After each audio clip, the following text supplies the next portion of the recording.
Hey, it's Tesla Canuck here. Today we're going to talk about why I placed a pre-order for the Tesla Cybertruck.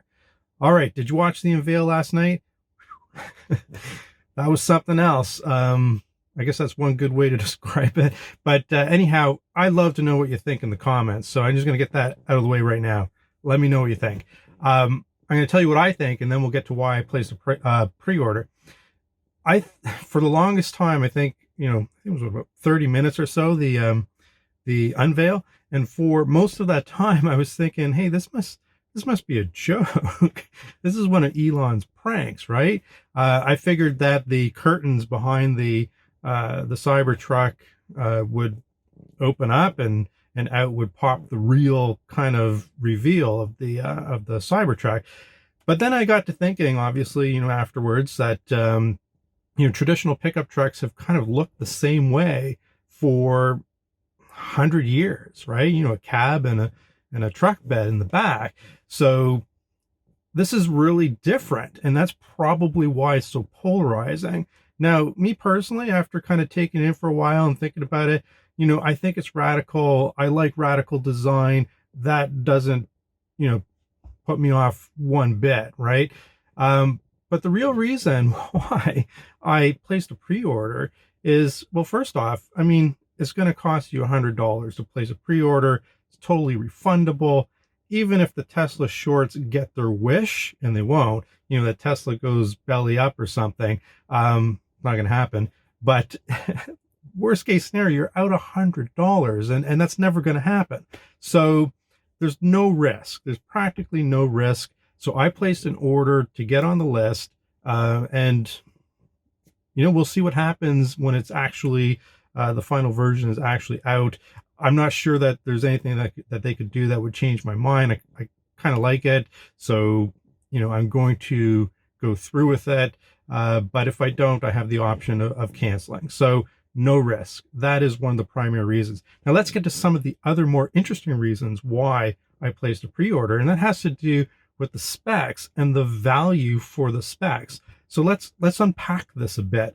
So let's first of all let's scroll down here and let's just take a look at the specs, and then we're going to take a look at the pricing, which you've probably already seen, but I want to go over and kind of explain my rationale for jumping feet first into this.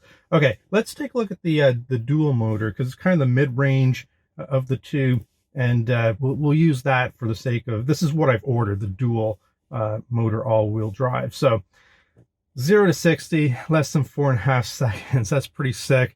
I don't think I need to say anything more about that. The range above 300 miles. I think that's about 480 kilometers or so. I expect that come 2021, the end of 2021, when this thing finally comes out, the range is going to be much higher than that. That's just my personal speculation. I think we're looking at somewhere in the neighborhood of, let's say between 550 and 600 kilometers for the all-wheel drive, middle version. And what is that? 600 kilometers? What would that be in miles? 360? No, not 360. I don't know. Whatever it is, you can do the conversion. All right, so let's take a look at you get a massive amount of storage. It's a huge vehicle. We saw that it's bulletproof. That's obviously, theatrics, I'm sure. Someone's got a machine gun. I'm sure you're in just as much trouble as the next person with the next vehicle. But that's kind of cool. I like that. The hardened, I believe it was stainless steel, if I'm not mistaken. It's really hard to paint traditionally. That surface, the stainless steel like that. So I don't know if it's going to come in any other colors, but I'm fine with that look. It's kind of like Back to the Future, right? It's just the look of the plain stainless steel. I like it. My fridge is stainless steel. So are my other appliances. Looks good. Okay, let's go through some of the other stuff. Autopilot, great. The adaptive suspension, the clearance and the ability to move that up or down. I think it was 4 inches that Elon mentioned in the unveil. So no problems with ground clearance there. These are some really amazing specs when you consider what the pricing is. So let's go over and take a look at that pricing. And let's select the dual motor. So 49,000 US for those specs, and 7,000 self-driving. Yeah, self-driving is getting expensive. I guess the R&D around it is probably a lot more than anyone anticipated, and that's what it needs to sell for now. I'm fine with buying self-driving. I know it's not there yet, but one day it will be, and I don't mind contributing to that mission.